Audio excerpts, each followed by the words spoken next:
Dans quelques heures, les téléspectateurs feront, déjà, leurs adieux à la saison 10 de la Star Academy.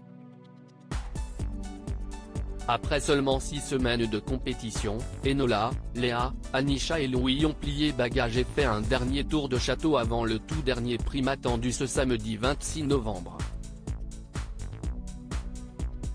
Au cours de la soirée, 2 éliminés seront annoncés en première partie avant la désignation du grand gagnant par Nikos Aliagas. À la clé, un chèque de 100 000 € et l'enregistrement d'un album chez Sony Entertainment.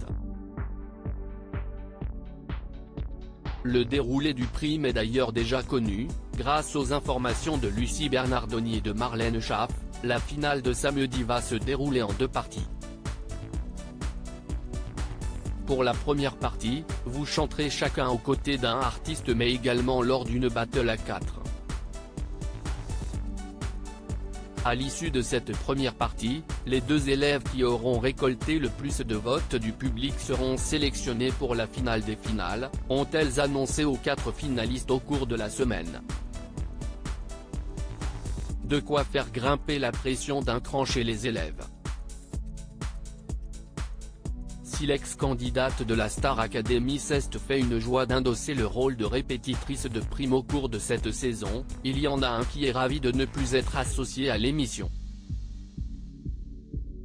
Il faut accepter les changements à l'aube de la grande finale. Oscar Sisto, ancien professeur de théâtre de la Star Academy, a été interviewé pour chez Jordan.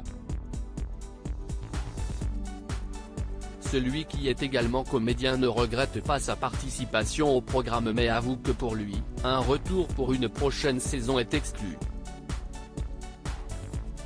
Il a fait son temps et préfère laisser sa place aux autres. C'est presque un soulagement de tourner la page, vraiment. Ça peut faire du bien. Après tant d'années d'absence, il y a une sorte de fantasme qui est très lourd. Il n'y a pas à remplacer, ça continue. C'est le cycle de la vie. D'après Oscar Sisto, TF1 a fait une erreur, celle de penser que le public serait bien plus jeune qu'avant.